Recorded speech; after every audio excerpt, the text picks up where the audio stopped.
दिनै जोङो दतमा ब्लकनि सिङाव थानाय रामफलबिल प्राइमारि आरो सियालमारि प्राइमारियाव जोङो दिनै फोसावदिं मेल हाबाफारि लादों आरो जोंहा नैबे दिनै सियालमारि प्राइमारिनि सिङाव 2 नम्बर हाजारखिया गामियाव जोङो दिनै आदिबासि गामियाव जोङो दिनै प्रग्राम लादों।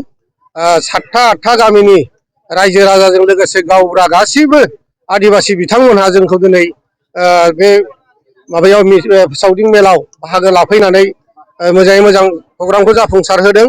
दा जोङो जों खोब आदिबासिनि भटखौ जों एबार मोनगोन। जोङो 2025आव जोङो आदिबासिनि भटखौ जों मोनाखैमोन आरो मुस्लिमफोरनि भटखौ जों मोनाखैमोन। जोंनि आदिबासि बा मुस्लिमफोरनि जों भट मोनैनि खारना जाहैबाय जोङो बिजेपिजों एलायन्स जानायनि थाखाय जोङो मुस्लिमनि भटखौ जों मोननाय जायाखै आरो आदिबासिनि भटखौबो जों मोननाय जायाखै। दिनै जोङो बुजिदों जोङो जे सरकाराव थायोबा रायजो राजाया माला गानो जइनिं जायो, जे सरकारजों थाफानांगौ होननानै बिथांमोना जइनिं जायो। नाथाय जोंजोंबो 2025आव दिनै रायजो राजाया लोब लोब जइनिं जादोंमोन आरो आर'नाइ माफ्लारखौ जोङो सेरफांगुरि क'क्राझार जोङो कमप्लिट जोंना खालि जाजोबदोंमोन। जों सानदोंमोन बिथांमोनहा जोंजों बिराद जइनिं जाबाय, बिपिएफनि मानसियाबो जोंजों जइनिं जादोंमोन, बिजेपिनियाबो जादोंमोन।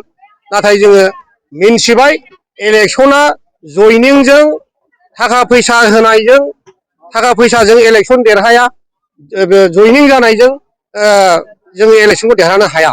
नाथाय इलेक्सनखौ देरहानांगौ होनबा माबोरै देरहायो, माने पलिसि आरो मेकिंजोंसो जोङो इलेक्सनखौ देरहायो।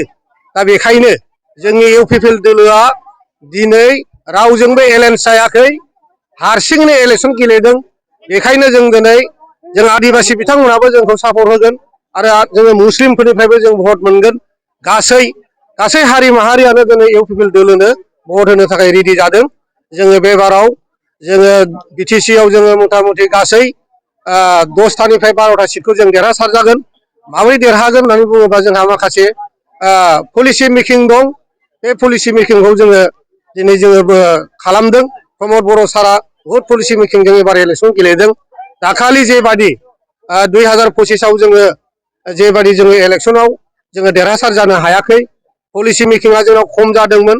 खिन्थु जों दिनै एक्सपिरियेन्स मोनबाय जे पलिसि मेकिं नङाबा जों इलेक्सनखौ देरहानो हाया।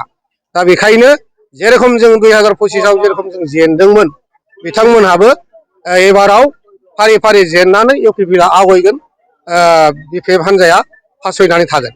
दा बेखौ जोङो नुखाबाय। बिटिसि इलेक्सनजों एमएलए इलेक्सनजों बहुद डिफारेन्स दं। दिनै जों गुबुन जाथिफ्रा रेडि जादों जे माने इउपिपिएल दोलोनो भट होनो।